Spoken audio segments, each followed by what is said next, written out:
I can say that about my oldest too, Parker. When he gets done with college and he moves back into the community and he's got a job that is a little bit more where his face is in the community, and then he volunteered with track for high jump, and it's really cool to have them come back and get involved and I think so.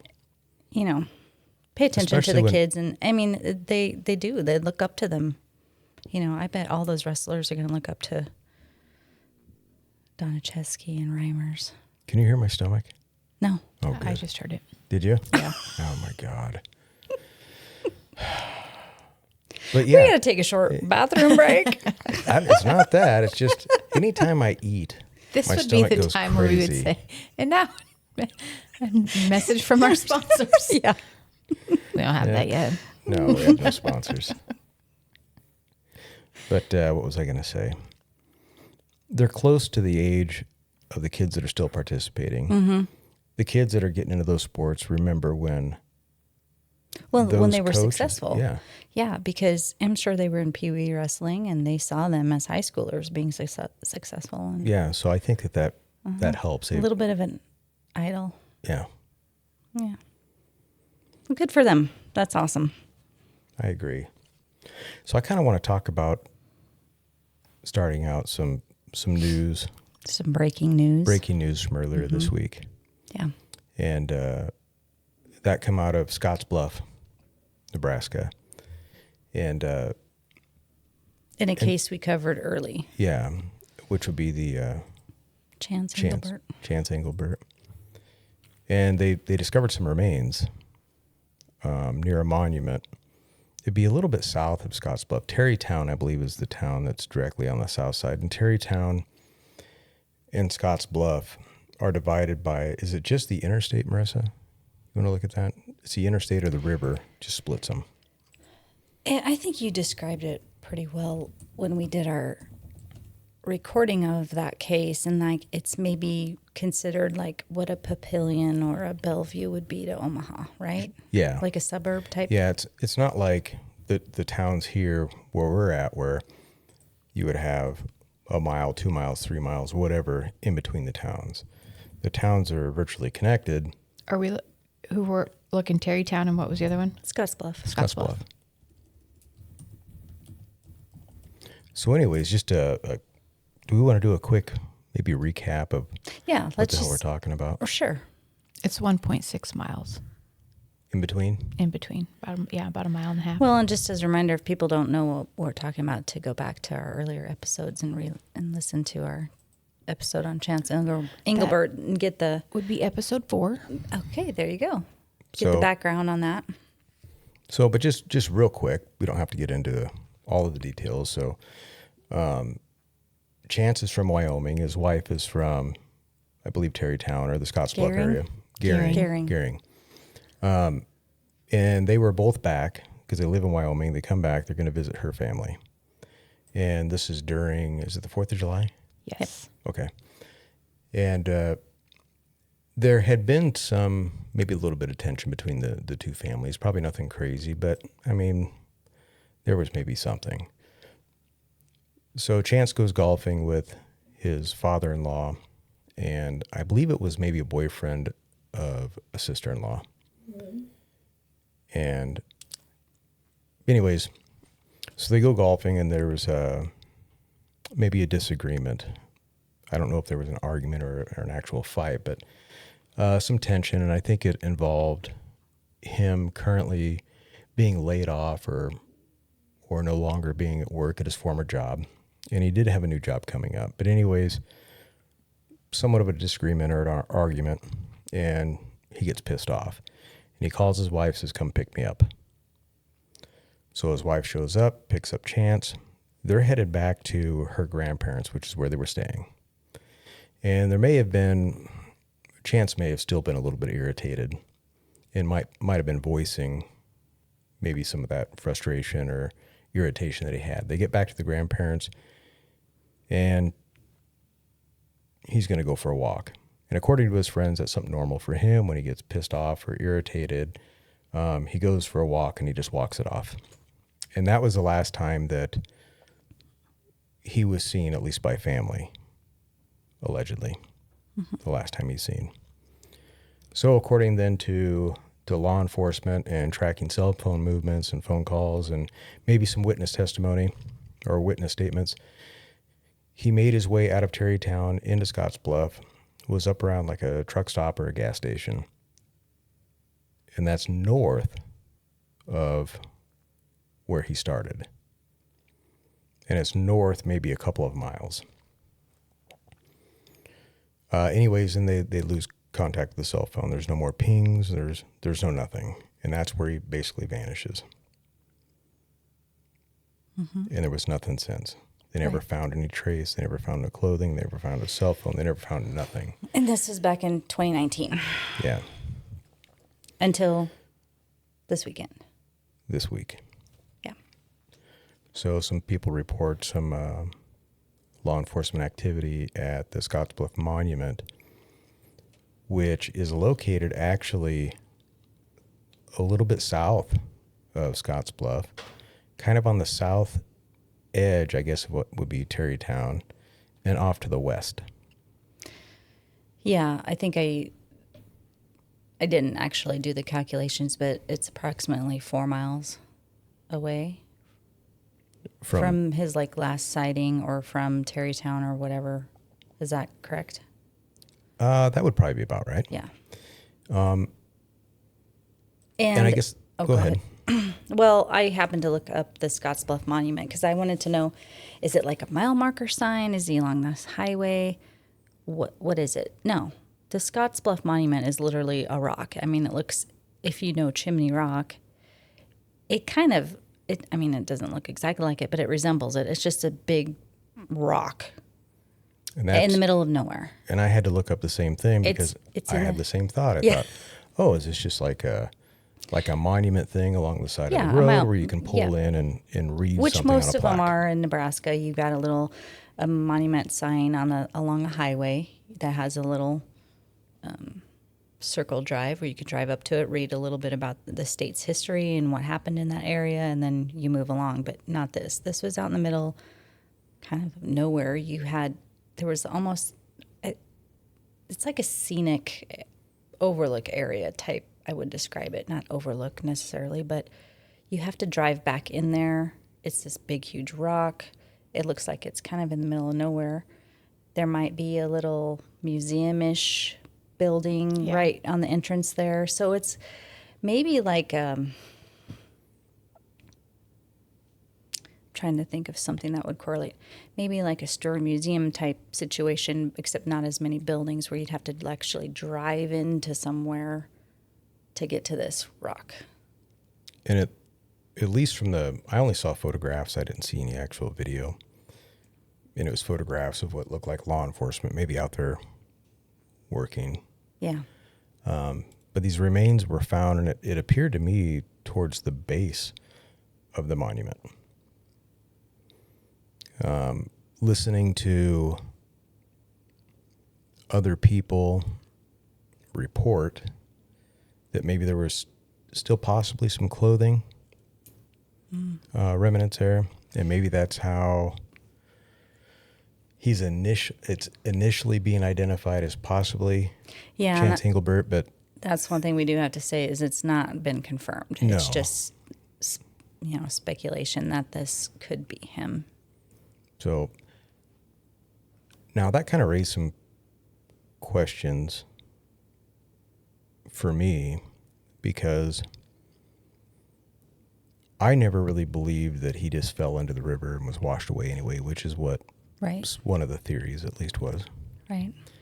And I thought that maybe something more happened, like there was foul play involved. Exactly. And when I first saw this report, my first thought was that is completely the opposite direction that he was traveling when his phone last pinged. Exactly. You're exactly right. And completely off the beaten path, not near a highway. I mean, why would he go that far into an area? I mean, for what reason? Sure. And if we were if I remember right, he had contacted a friend of his and made statements to the effect that he was going home. He's walking home. Mm-hmm.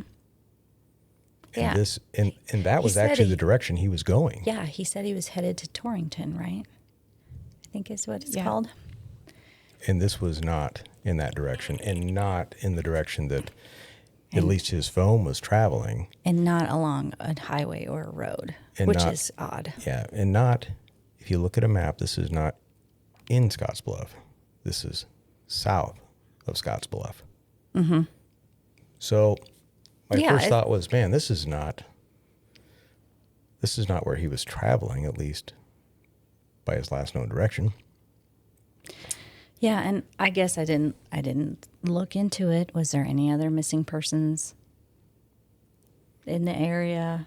I mean, that were called in know. as missing. I mean, because you think, okay, well, was there somebody hunting, or was there,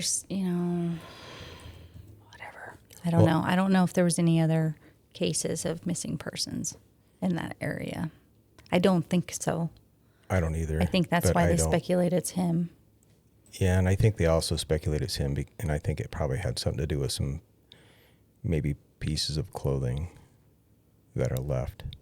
Sure. I'd be curious to see what this location was, because apparently a gentleman found him while walking his dog.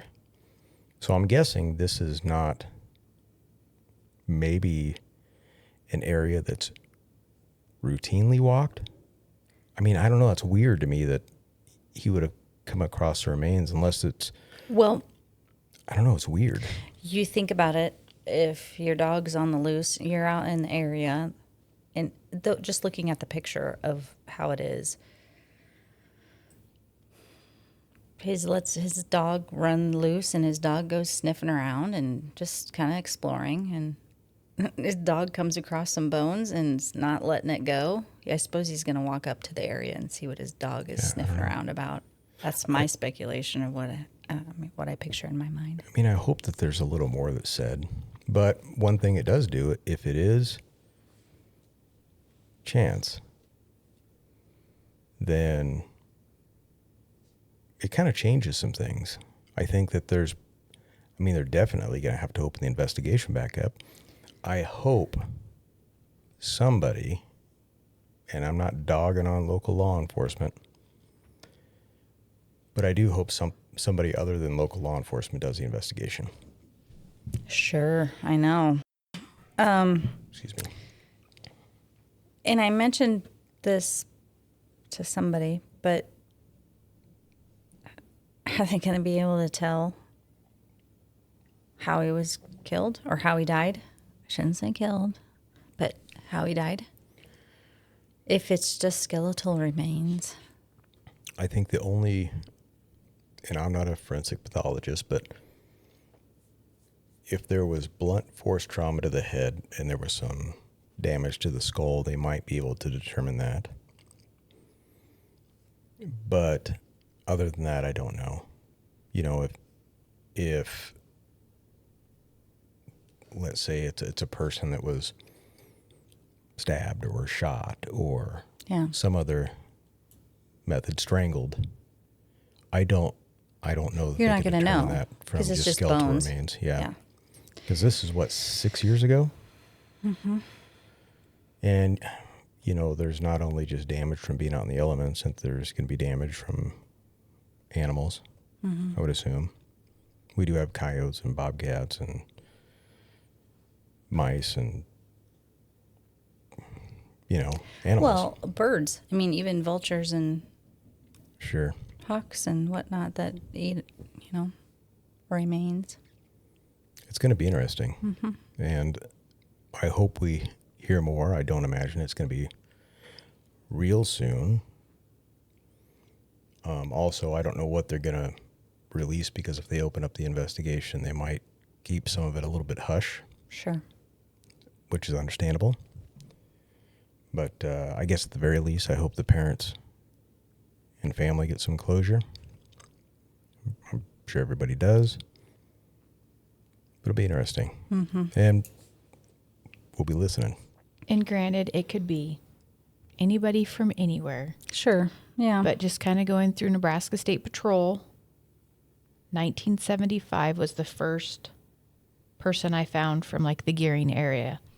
And I'm up to 2014. Look at her. And I've got like 5 people missing from the Gearing Scotts Bluff area.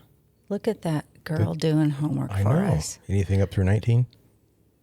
I haven't gotten that far. I got Well, to maybe it 2014. could even be after that. I was But going to say, and so 3 of these are female, so well, they'll that's know but, that. yeah.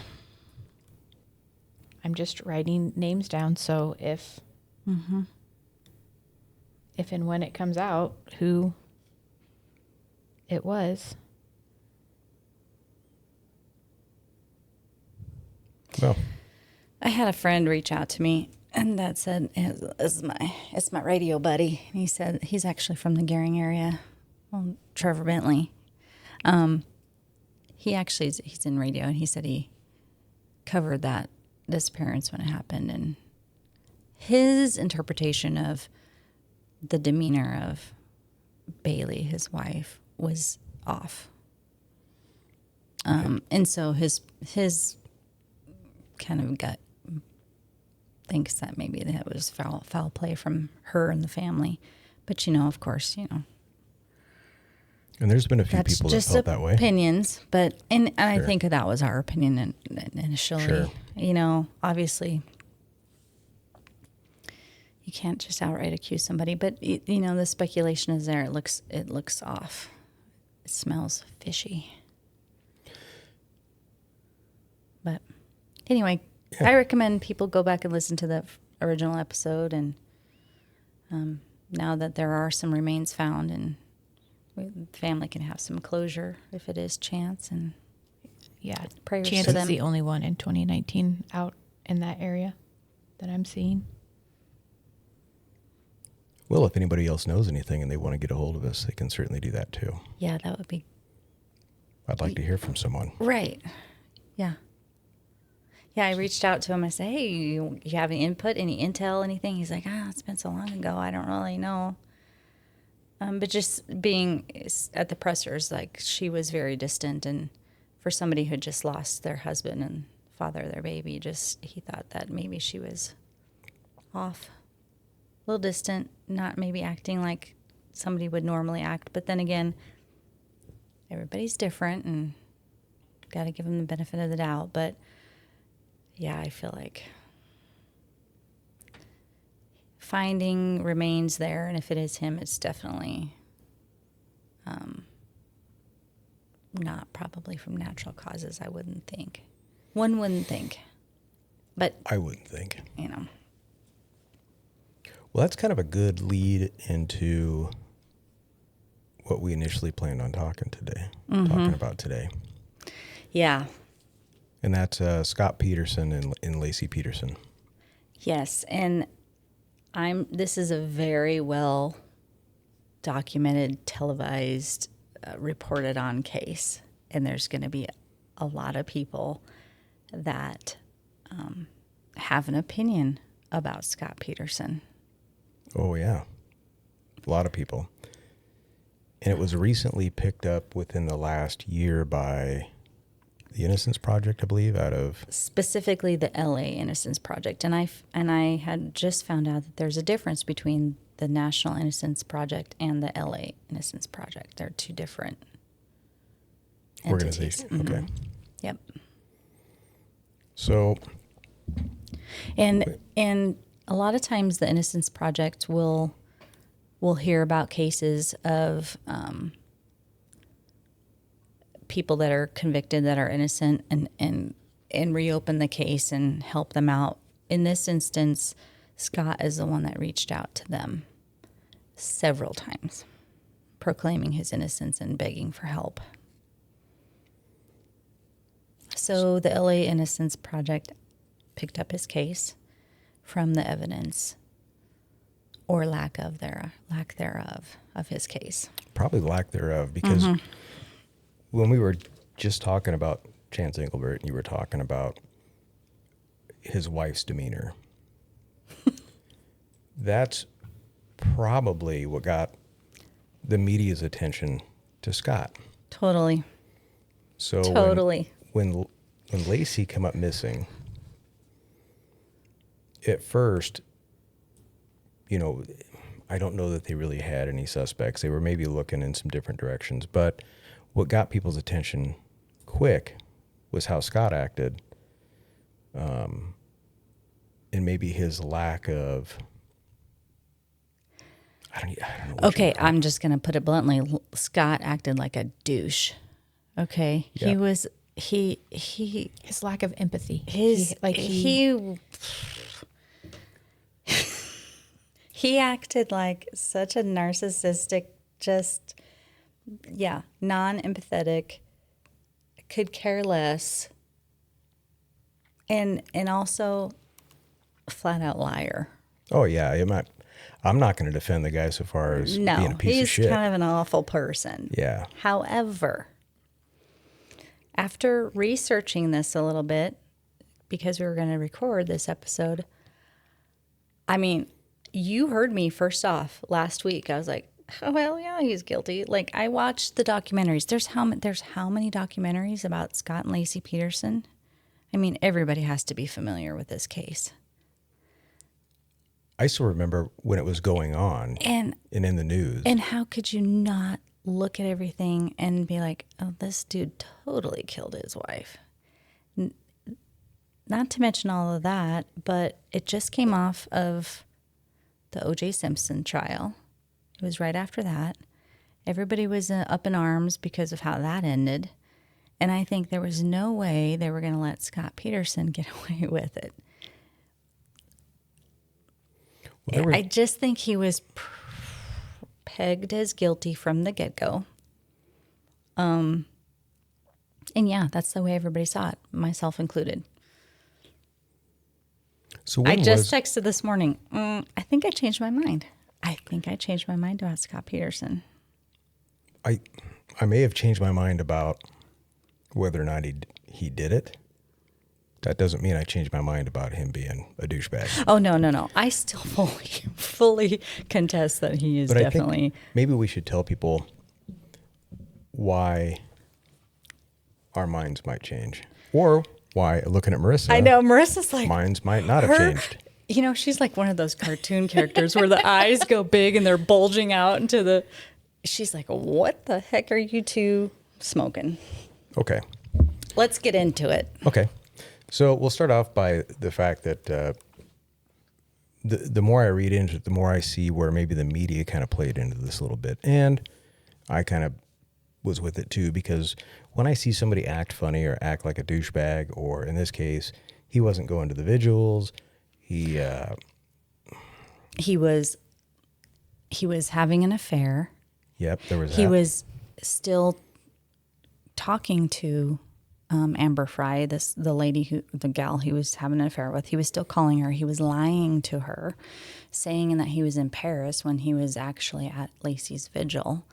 He was doing shady things, like when the media cameras would come into the home to interview him, he was purposely taking down the pictures in their house of him and Laci, so that none of that was viewed on air, so that, in my speculation, Amber couldn't see pictures of him and Laci still together, because he was caught up in this lie that first he told Amber Fry, and we're not doing a backstory on this, I guess. I'm probably... Oh, you're fine. Whatever. But, he had originally told Amber that he lost his wife, or first of all, he wasn't married or divorced, one of the two, I don't know which. And then he had to come clean and say, well, actually, I lost my wife, and this is the first Christmas without her. That was another lie. And I think because I, in my gut, feel like he's got a narcissistic personality, he can't be wrong. And so, or prove that he's wrong. And so he's got to continue with this lie.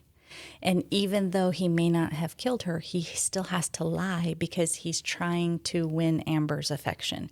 And he's trying to prove to Amber that he's not a liar, because he's got this new love and this new flame, and he's excited about it.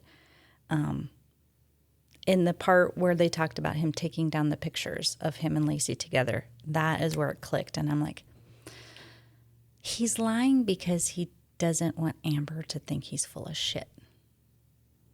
Not because he killed his wife. I think he's lying to save his relationship with Amber.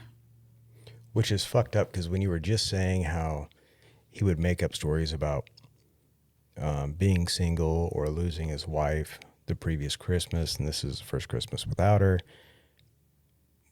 my next thought is, if your intent is to have a long-term relationship with somebody, how long can you carry on bullshit stories?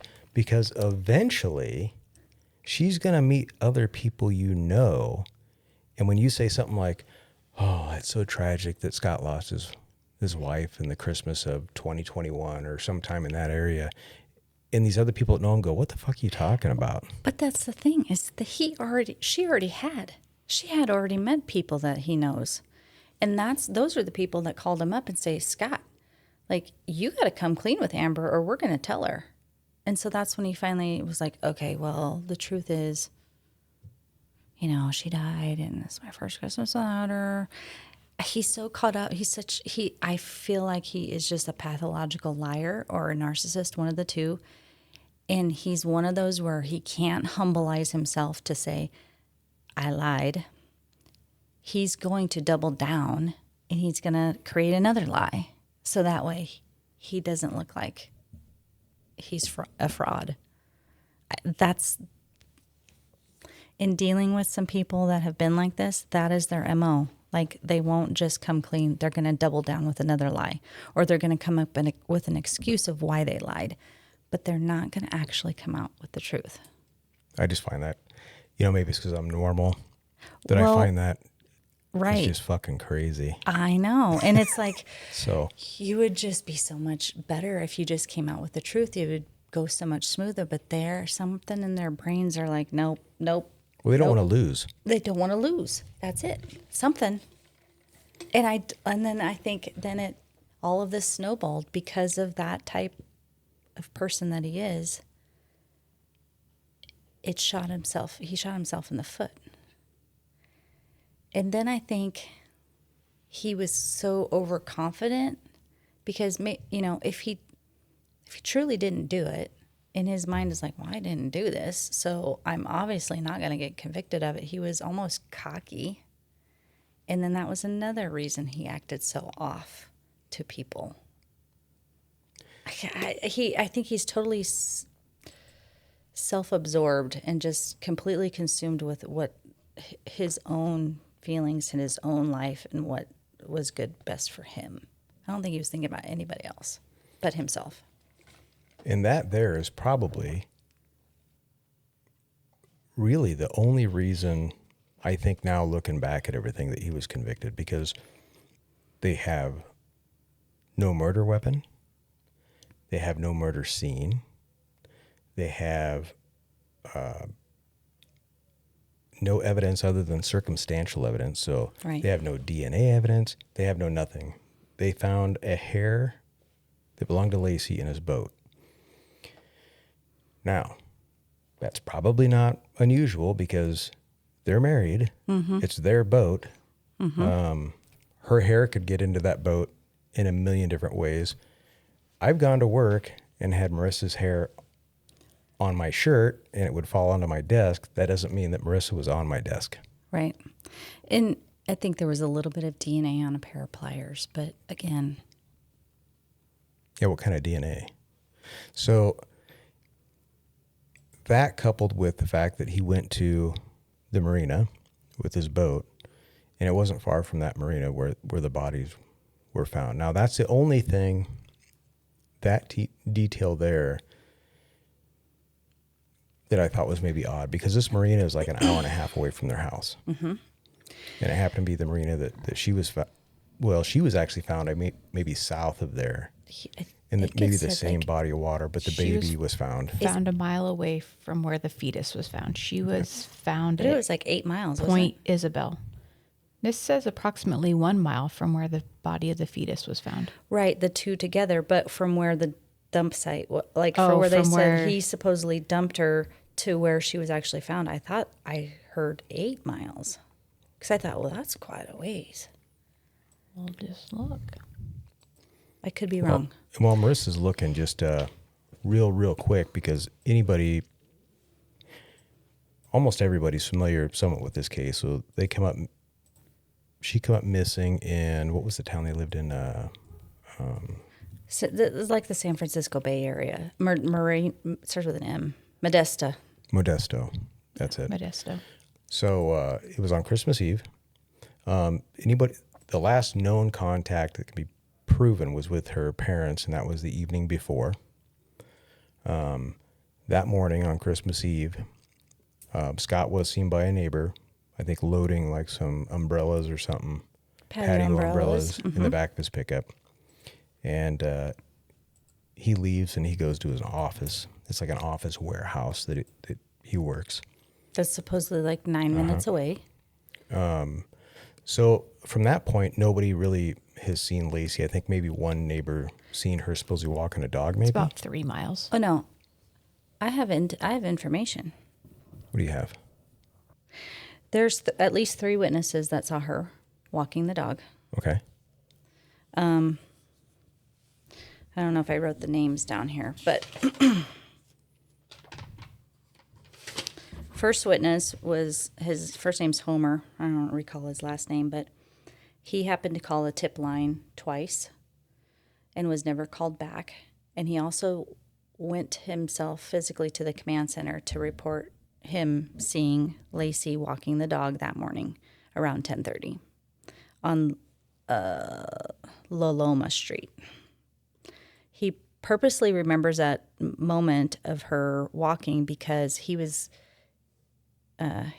getting gas, and he saw her walking the dog, and the dog was kind of unruly, and like she was having a hard time handling the dog. And he noticed that she was very pregnant and she was wearing a white shirt with no coat. And he thought, God, it's 40 degrees out this morning and she doesn't have a coat on. So it stuck in his brain. Second witness was a neighbor that lived 2 blocks away from her. And her name was Martha. And she saw Laci walking down the street with the dog. And she said, I know it's Laci. It wasn't just a pregnant woman. It was Laci, and that was the dog, and called the dog by its name because she knew them. She lived a couple houses down or whatever in the neighborhood. And so she also called the police, the tip line. And then the third witness was another guy named Gene Parody or whatever I have written down here. Can't read my own handwriting. He remembers seeing her walking down the same street that was mentioned before, and he paid attention to her because her dog resembled his dog. And it was like, oh, when you see a dog, I do that. When I see somebody walking a dog the same breed as mine, I pay attention. And that's what he did too. He also called the tip line twice and was never called back. There was another sighting in the afternoon, but of course don't know if it was Laci or not. But this was by a man and a wife and his wife that were a couple miles away from where Laci lived. And they happened to be driving by and they thought this scene was very odd. And they saw a van. As they drove by, they noticed a pregnant woman squatting, going to the bathroom on the side of the road with a man standing over her as if they were guarding her. And as they drove by, they see the man yank her back into the van, and both the husband and wife were startled and were like, what is going on here? And as they drove by, the man looks in his rearview mirror as he drove by and sees the man then hurrying up and getting into the car, the van to drive away. And he noticed a description of what the man looked like, and he noticed they paid attention to what the pregnant lady was wearing too, was the white top. Called into the tip line, and again, nothing ever came of it. So there was multiple sightings, multiple witnesses that saw her alive walking the dog that morning. And we do know that the dog was out walking, at least on a leash, because a neighbor saw the dog going down the street with just the leash, nobody walking the dog. And that neighbor then got the dog and put it in Scott and Laci's backyard. Mm-hmm. So we do know that much did happen. So we knew that was the first odd thing. I've got more. So do I. Okay. So that morning, Scott, of course, he goes to his warehouse office. We know that he got on his computer because, I mean, that's just, that was brought up in his original case. Mm-hmm. And he hooks up to his boat and he takes his boat to the marina. And it's about an hour and a half drive. And from the time that he was kind of last messing around with his computer till the time that he got his boat ramp ticket was about that amount of time. Also, there was witnesses. So he has the boat ramp ticket, which proves that he was at the marina. Mm-hmm. At the marina, he said he was. Mm-hmm. He had some trouble backing his boat because he's a new boat owner. This is a boat that he had just obtained. Yep. Down the ramp into the water. Now, if you're a new boat owner or you've seen new boat owners, one thing you do notice is they cannot back up a trailer worth of shit down a ramp. And it's almost a comical thing to watch. Right. And so there was witnesses that also watched him back his boat down the ramp that law enforcement talked to, and they said, yeah, we witnessed that. He had made statements that he was out fishing. He forgot some lures that he had purchased recently, so he had to use some different lures. And the lure that he said that he was using that day was still on the line of the pole, and the lures that he said he forgot were still in a bag in his pickup. And law enforcement collected those as well. So I thought, well, where does that leave time for him to dump a body without being seen? I thought that was odd. Yeah, can we back up from the beginning? Because I just feel like my mind was a little bit blown when I found all this information. So from the very beginning, starting on the day before, which was December 23rd, Scott and Laci go to Laci's sister's house. Scott gets a haircut. And evidently Laci's sister is a hairdresser. And so she gives Scott a haircut. She is also teaching Laci how to curl her hair. And so this new technique to curl her hair. And Laci's sister noted what she was wearing. She had khaki pants and a black top with little tiny flowers on it. So in Scott's story, he says, because in the police theory is that he murdered Laci the night of the 23rd. And then he used all of Christmas Eve day to come up with his theory and his alibi and do all this crazy stuff to get rid of her. But they feel like he wouldn't have had time to actually kill her on the 24th. He probably did it the night before. Anyway, why that's important is because Scott says that, they came home, she got ready for bed, put on those blue pajama pants of his that she always wore. And then the next day, got up, she showered, got dressed into black pants, white top. She kind of laid out what she was going to do for the day. So did he. I guess, she said, well, she was going to mop the floor, even though they had a housekeeper there the day before that had just cleaned. His excuse was, when asked why she was going to mop the floor again, he said, well, we have dogs, whatever. And he got a mop bucket ready for her, so she could mop the floor. And that was there when the police came in to interview him. The outfit that she was wearing on the 23rd was at the house. So were the blue pajama pants. So that was saying that, that corroborated his story that, she changed her clothes because if she were to be murdered that night, you would think she'd still have the same clothes on from when they visited her sisters. He goes outside, loads up the umbrellas in the back of the truck. The neighbor sees him. They say hi. They exchange pleasantries. He goes back inside. He makes note of what Laci's doing. She says she's going to bake some cookies. Martha Stewart is on the TV. He says Martha Stewart was talking about something about meringue, yada, yada. He's a guy. He's probably not paying a whole lot of attention to it. But that is important because when the defense attorneys, when this comes up in the case, they actually bring up the timeline of the Martha Stewart episode, and at 9:48 a.m., they're talking about cookies with meringue. So that kind of correlates with his story of what he's talking about, that they're watching Martha Stewart, they're talking about meringue. Okay, so we know that at 9:48, he's in the house. Then he supposedly leaves. He goes to his shop, which is less than 10 minutes away. He logs onto his computer, which I wrote down the time. It was like 10:08 or something like that. He logs onto his computer. He's looking up instructions how to put together this tool that he has. He logs off of the computer. Oh, gosh. What time was it? About Shortly after 11, I was going to say. Shortly after 11, he logs off the computer. In the meantime, as he's probably driving to the shop, he checks his voicemail. He did that at 10:08.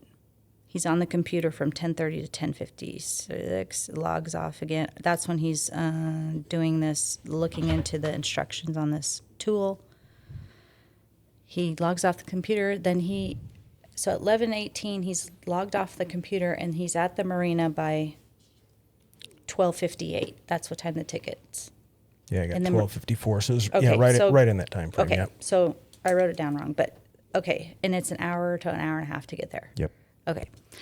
So he's doing all this stuff. And then in the meantime, after the fact, the cops actually go to the shop and they see that the tool was put together.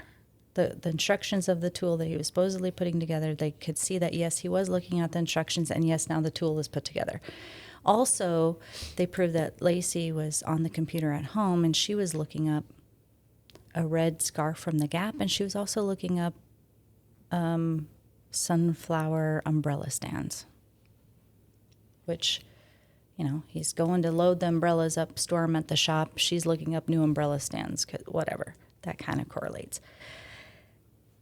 Knowing all of this now, I'm thinking, how is he doing all of this so casually and nonchalantly and putting together tools and looking up stuff on this computer at his shop? Meanwhile, he's got a dead body in the back of his car. It doesn't make sense. And then you find out that there's all these witnesses that the police never contacted again, that called into the tip line, and they never contacted them again. I feel like because they already had the story in their head of who did it, they didn't want to contact these witnesses. And Scott didn't actually help with just the way he was acting, which made him even Exactly. look more guilty, at least already in the eyes of the public. Exactly. Then we get to the part where you mentioned where he's backing his boat down the boat ramp, and there was actually another witness that was working on his boat that actually saw into his aluminum boat as he was backing it in, and it was empty. The defense attorneys interviewed him. They had his statement. They did not call him to the stand because this witness had to be out of town basically at this time. And they said, don't worry about it. We don't need you. Thinking their case was sealed, like he's innocent. There's no way they're going to prove him guilty on circumstantial evidence. And they told this witness that saw into his boat, we don't need you. It's okay. It's all right. And then he was convicted. So it's just odd. I originally felt he was guilty because for the same reason that everybody else felt he was guilty, I think. Yeah. And that was just based on how he acted. Based on how he acted and based on his affair, and just that he just acted like a total asshole. Yeah. Well, he's just a total dick. Okay, so, I mean, did you get all that information? Yeah. Well, I got most of it. There was some there that I didn't get, so far as all of the witnesses of the walking of the dog. I did see that there was at least one witness, though, that witnessed her walking the dog. And so my initial problem was, well, we know the dog was at least outside of the house on a leash because somebody had to take the dog and put it in the backyard. The neighbor did, yeah. And then I seen that there was a witness that actually saw her walking the dog. Yeah. And by this time, we also know that Scott has already left. Yes. And went to his shop. So I thought, well, then and there's proof that and then that's the thing, is there's proof he's at the shop on his computer because he's looking up these instructions to put the tool together. So that's not something, those are factual information that they can get. And it's like, it just doesn't make sense. There's not puzzle pieces that fit together.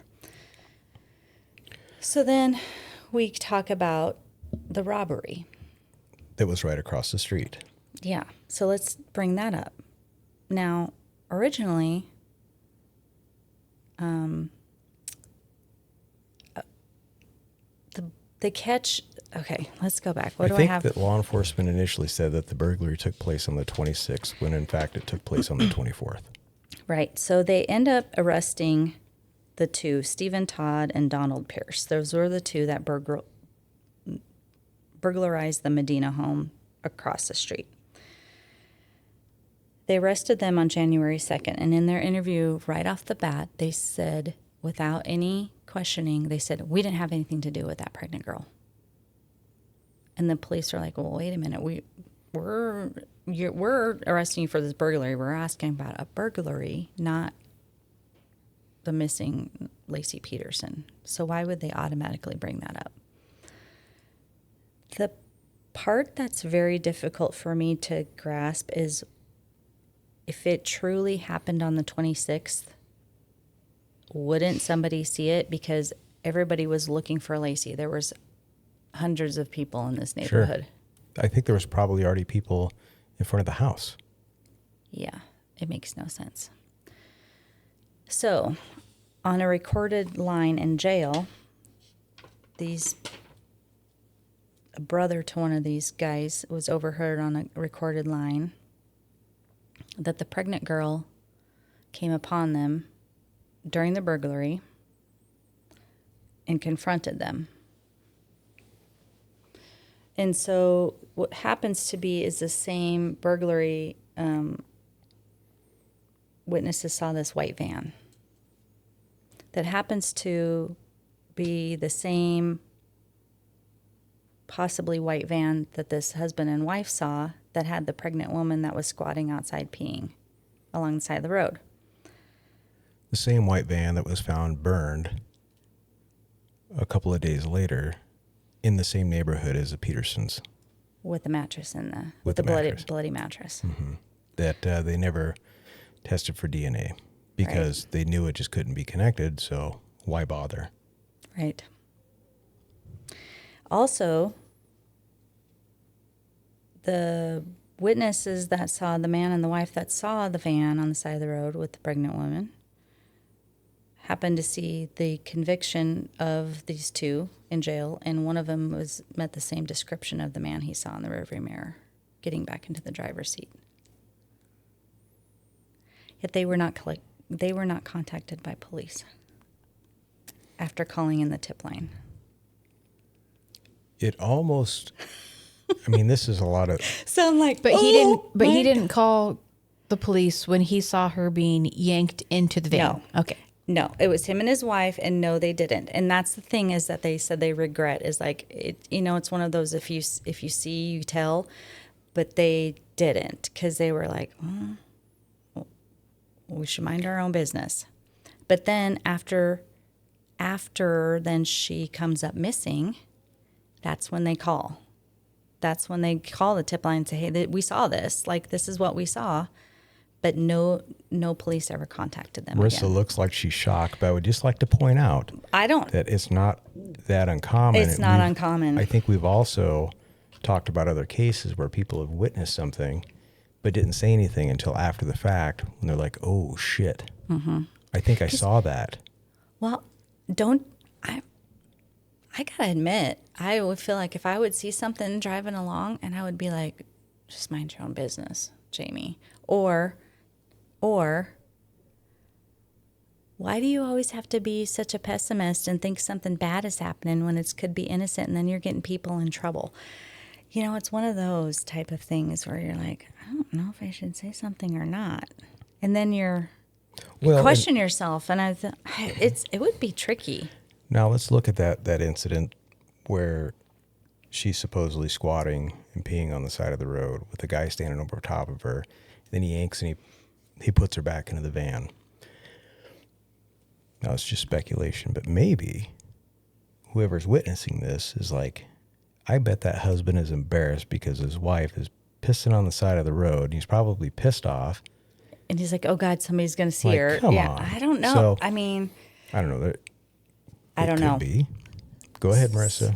I also don't see, because they were allegedly drug users and high on meth, don't really see them saying, sure, we'll pull over so you can pee. We'll make it more visible that we have you.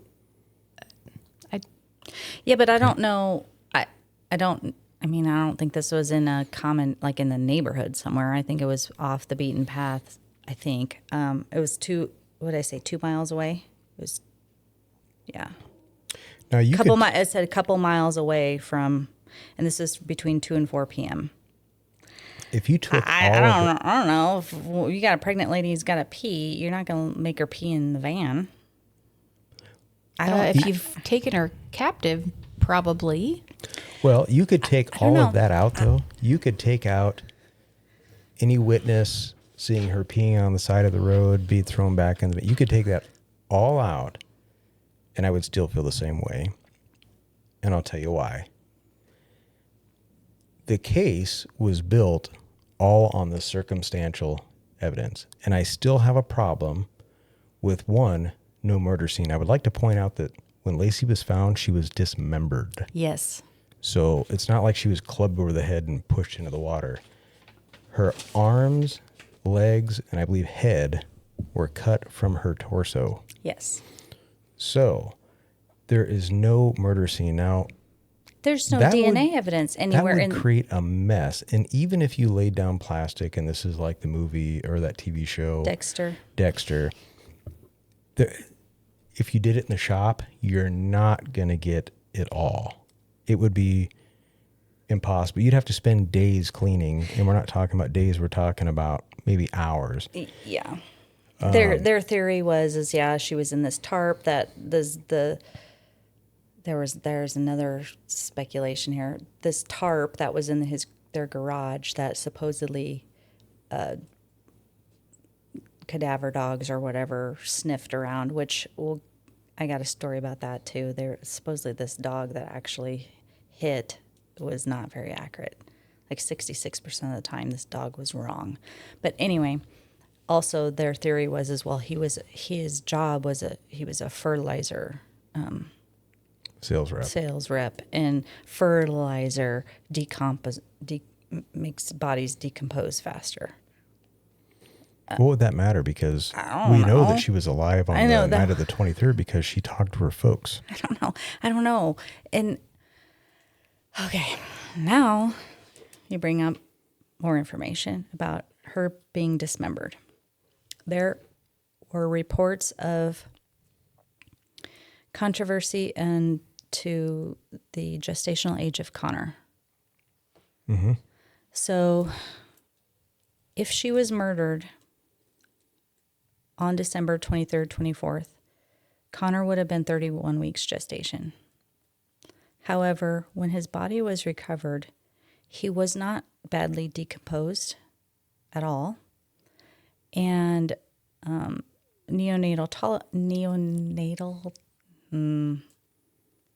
doctors. Yes.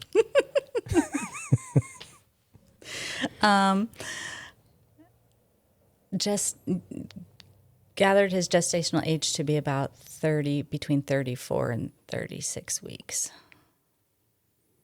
That's a problem. That's a problem. And that's a tool we use as a labor and delivery nurse. You know, when you're a baby nurse, that's a tool that we would use all the time on delivery. Is we would look at all their characteristics and their footprints and a lot of different things on their bodies to determine what gestational age they are. And I thought to myself, well, if this baby's in the water and he's decomposing, how could they actually do that? Because, you know, footprints is one of them you look at. You also, you know, look at the fattiness of their skin and their hands and how many wrinkles they have and, you know, a lot of different things. But the fact that he wasn't badly decomposed at all is a little odd. So the theory is that where I'm getting the point of this is that the theory is that she was kidnapped and she was held captive for a while. And they either had her she either delivered Connor or they took Connor and then dismembered her. There was an incision or a cut on Connor that they had a theory that could have been used for cult-like activity. I haven't seen that. Mm-hmm. The only thing I saw that was that she was dismembered. I didn't see if it appeared as though Connor was cut from her body. That I don't know. I don't think they could tell. I don't think they could tell. The other thing is that there was another pregnant woman that had disappeared around the same time frame or prior to. And so, you know, that woo-woo theory is that maybe there was some cult-like activity going on that they wanted a pregnant woman or a fetus for. I know that's out there. I know that's a little out there. I know that's out there, but they couldn't. I still struggle with the fact that there was no crime scene. The only thing they have is they have motive. Of course, he's having an affair and he's kind of a piece of shit anyway. Okay, that could be motive. That maybe, I think that what the prosecution said was he was having this affair. He wanted to get out of the marriage and he wanted to get out of being a father. Okay. Mm-hmm. Yeah, because he told Amber he didn't want any kids. He wanted to have a vasectomy, yada, yada. Yeah. The only other thing they have besides that is circumstantial type evidence, such as where he went fishing in relation to where the body was found, because nothing else really lines up. And that's almost nothing. So back to that, you have a witness that sees inside of his aluminum boat that's empty. Sure. You have this missing person, this missing pregnant woman that isn't found until May. Is that right? She goes disappearing. She disappears in December. She was April. Okay, she's found in April. Do you suppose? And you have these facts that Connor looks like he's older than what he should have been. Don't you think if they're already that whoever did it already knows their suspect is Scott, he's their prime suspect. Don't you suppose that whoever did it, if he didn't do it, is going to dump the body where he went fishing, where he told everybody he was going fishing? Well, and I thought that too. Shouldn't that would make perfect sense if you're going to try to cover it up and blame somebody else? You got the guy already. Yeah, you already know that. They already think the dad did it, and they already know that the dad was up fishing at the marina. Let's just go ahead and put her body in there. Let's put her there. Also, I think I saw he something. He supposedly dumps a body in broad daylight. Yeah, I kind of had a problem with that too. The other thing that I also saw had to do with where the bodies were located versus where they were supposedly dumped and the current. And I think, and I can't remember where I saw this, and I should have taken notes because I thought it was interesting, but some supposed expert looked at this and said, well, actually, if he would have dumped the body in this location, that the bodies would have actually been found farther away than where they were actually found. Yeah. So, Listen, I don't know. I just think that there's... Listen, I don't want him to be innocent. I have a fairly... I mean, he is not a nice person, not a good person. But I'm just like, I can't... You can't ignore all this stuff. You can't ignore all of this stuff. And Yeah. the police ignored a lot of it. I think they did too. And, you know, if nothing else, you know, if you're investigating a case such as this one, and let's say you find that van that's in the same neighborhood and it's burnt, but there's a mattress in it and there's blood on the mattress, and you don't think it's related, it's still okay to test it so that you can at least later on say, well, I know it wasn't related because we did this sort of testing. And I can give you an example of something similar that I did once, and this is a really simple, actually it wasn't even in law enforcement. I know somebody that was involved in an accident, and they wrecked their car. And this person's a relative of mine. Of course, I'm ex-law enforcement. And so we go to the scene where the accident's at. We call law enforcement because it's an accident with possible injury. Turned out there was none but possible because the car was overturned. Could not smell any alcohol whatsoever. We go to the hospital. She's getting checked out. A friend of mine who is in law enforcement, remind you, I'm out by now. I've been out for years. Shows up and says, well, I don't smell any alcohol. I didn't see any alcohol at the scene. Did you see or smell anything? I said, no, I didn't. And he goes, well, I don't even know if I'm going to bother with doing a preliminary breath test. And I told him, I said, well, I think you should do it anyway. I said, the reason you should do it is so if somebody asks about it later, they can't say, well, you didn't test it because you're friends with this person. Mm-hmm. And that's his relative. Yeah. I said, so at the very least, even though you don't smell it and you didn't see it, you can say, I tested for it and it wasn't there. Mm-hmm. Right. I agree. And so sometimes you test something knowing that if you think, well, it's probably not involved, but you test it anyway to eliminate it. yep.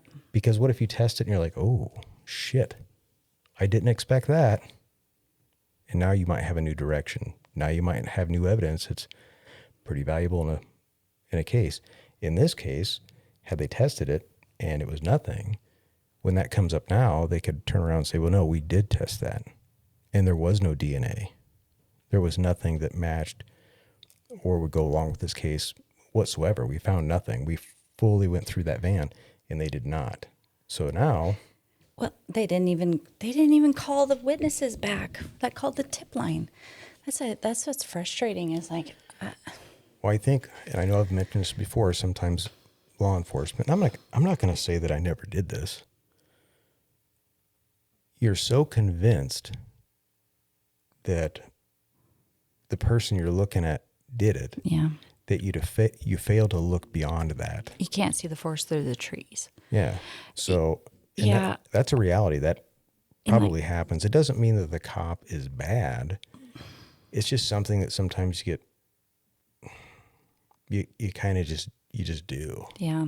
And like I said, he did not help himself whatsoever.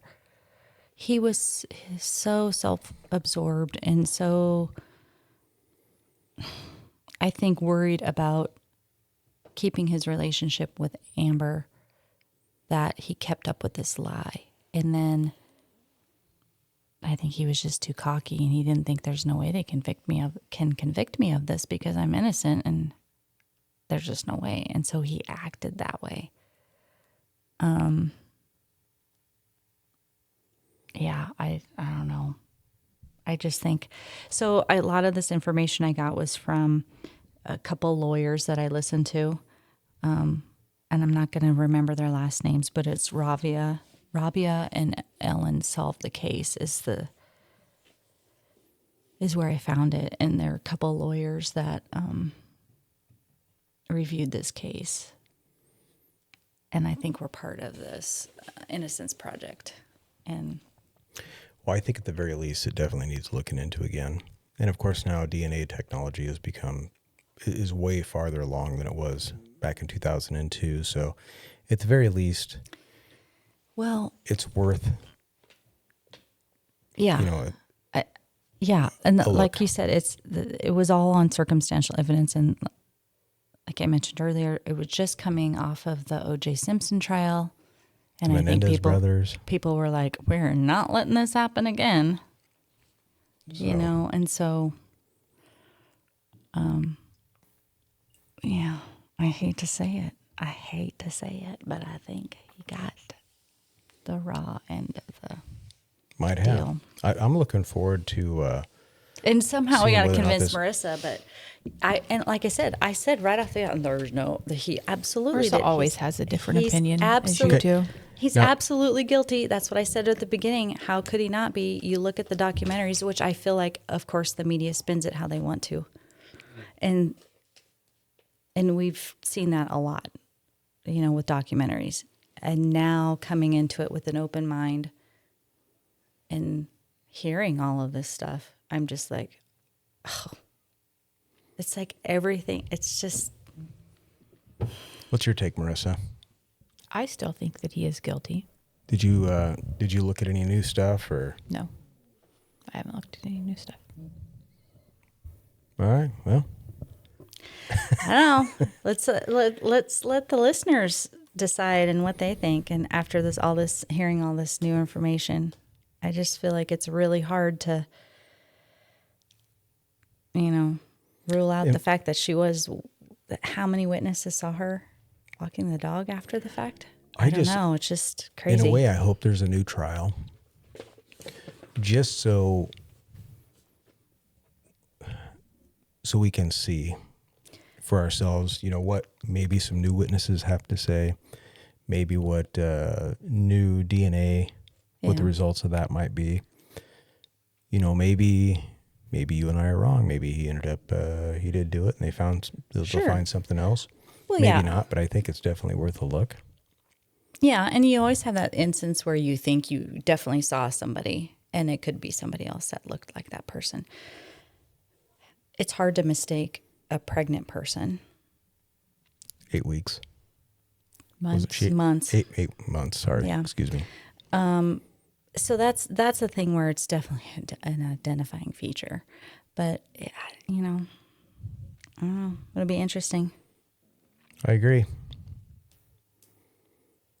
Well, yep, is that it for today? Yep. That's all I got. Me too. Well, once again, I hope somebody comments.